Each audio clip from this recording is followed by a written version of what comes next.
I'm Shakur Stevenson, Olympic silver medalist, upcoming pro contender, not prospect. And I'm fighting Christopher Diaz on a top-ranked undercard, and I'm in training camp in Colorado Springs with Terrence Crawford. So your last two fights was a fourth round and a first round, right? And so you're already starting to make some big waves, aren't you now? Yeah. You seem like a confident guy. You're believing in your own ability, aren't you? Yeah, I'm very confident. I ain't cocky. It's a difference between cocky and confident, but I know what my abilities is, and I know what I'm capable of. It ain't cocky if you can back it up, right? Yeah, for sure. So now you're getting Madison Square Garden. I mean, that's a bucket list fight for anybody, really. And you've been on Crawford's cards before. It must be amazing because you're 21. Yeah, 21. And you've had all of this in your career already, as well as a silver medal. Yeah, it's definitely like a dream come true, I guess you could say. I picture myself in a position when I turned professional, but I didn't picture myself being this high. And I'm not trying to let everything go to my head. I'm trying to stay level-headed and stay on my game because I know that it's people that is coming after me and they want my spot. Do you ever pinch yourself where you are thinking like, wow, it's all happened so quickly? Yeah, but I always knew what I was capable of. I always been like a standout type person. Like every gym I'm in or everywhere I go, it's like I stand out. Like I'm special. I guess you could say.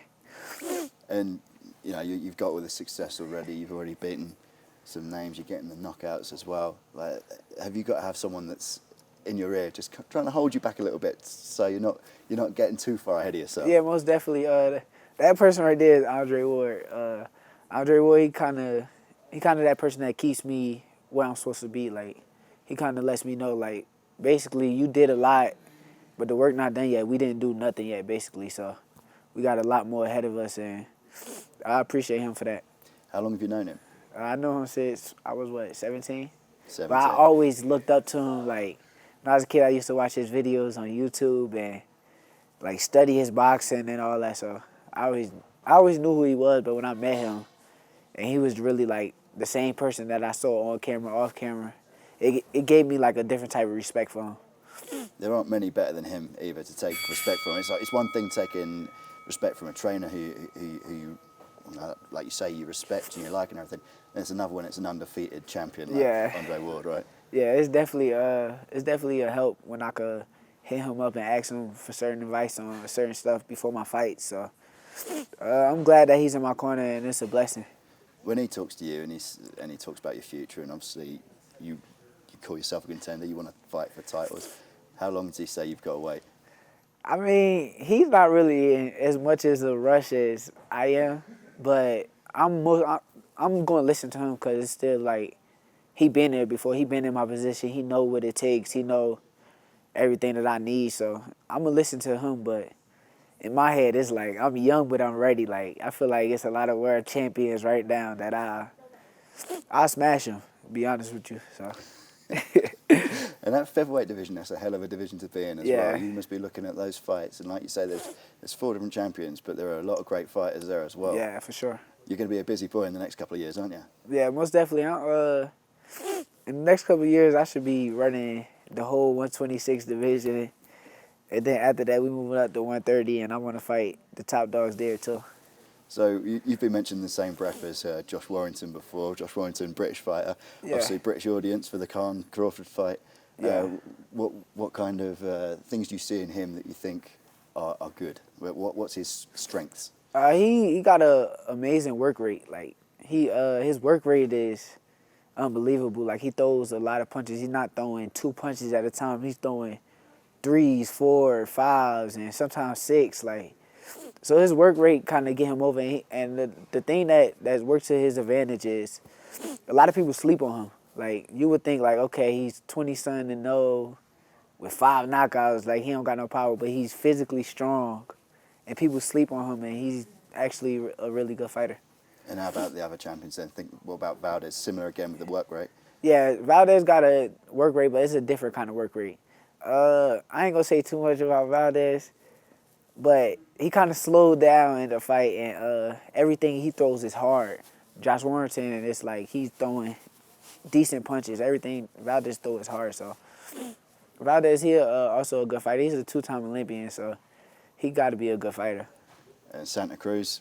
Santa Cruz, he another one. It's a bunch of workhorses at 126. They like to throw a lot of punches, and they like to press you, and I guess take the center of the ring. So if they all fought each other, it would be some epic fights. And then there's that one last name, Gary Russell Jr. Doesn't fight too often. Yeah, he's having his fight with Kiko Martinez. That must look like one you can target. I'm not going to rush you. Nah, you good. You good. Actually, I'm close with Gary. Like Gary, I go to his gym and spar his little brother all the time, and I sparred with him before. And I ain't gonna lie, I would love to fight Gary if I had the opportunity, but I still respect him outside of the ring also. So. All right, and then let's talk a little bit about Crawford, Terence Crawford. Obviously, you're very close to him. You train out here in Colorado Springs. You go around his house and you hang out with all the guys there as well. You've already got Andre Ward, in your ear, giving you advice and stuff. Then to have one of the pound-for-pound greatest fighters in the world at the moment, that must be something else as well. Yeah, most definitely. It's I get two different perspective, I guess. Cause Terrence actually in training camp, we actually in training camp together. He get to see me basically a lot of my training camp and get to see me spar, and we get rounds in with each other. So I guess it's a different type of advice, but it helps. Like for me, I actually get better from it. So it's a hell of a measuring stick as well to compare yourself to, boxer for boxer.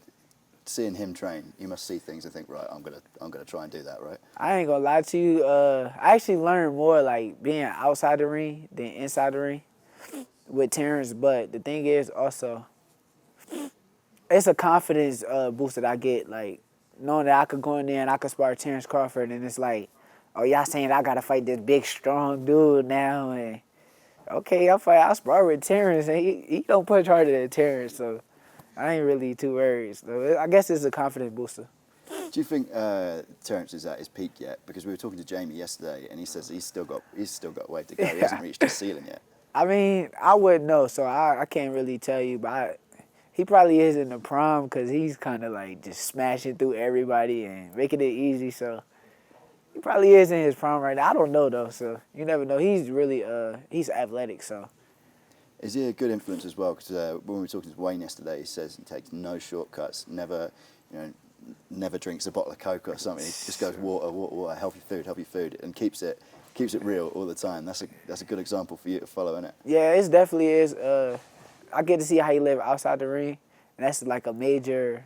It helped me out also because I want to live the same way. I see how he don't party, he not out drinking and doing all that extra stuff at clubs. As soon as he's out of the gym, it's he probably playing basketball or something. He's doing stuff that's fun to him. So I guess seeing that is it motivates me to be okay, we're going to leave that other stuff alone because that's not what greatness is. I want to be great, so. Has Andre helped you with that as well? Because 21 is, arguably, especially over here, I guess, 21 is the age when it becomes hard not to do the partying, not to do this kind of fun stuff and concentrate on the discipline. Do those two help you, or is it never something that crosses your mind? You've got one goal. I mean, I understand that I got a family to feed also. I'm the oldest of 9 kids, so it's I always think about that before I'm starting to think about that before I do anything dumb to mess that up, because it's I want to feed my family, so I'm not. So they do help me, but I always know that I got other motivation also behind me. So. And I mean, I'm going to guess the answer on this one, but your prediction for Crawford v. Khan? I say 6th round knockout. Crawford gonna knock him out. I was going to say, when there's a little pause there, I thought, who's he going to go for here? Nah, never. Y'all don't even got to ask me about anybody versus Crawford. You think he's better than ever? Because there's obviously those super fights coming up as well. If he gets through Khan, he's got Spence on the horizon. That's the big one that everyone wants. Yeah, right? Terrence and Errol, my big brother. I just was talking to Errol not too long ago too. So I actually respect both of them. So if they fight, I would just be right there, as a fan. somewhere in the middle. Yeah, I just being a fan, and watching and taking my notes. Yeah. Yeah. All right, thank you, man. Yeah, what's that? Crawford versus Khan, live only on BT Sport Box Office.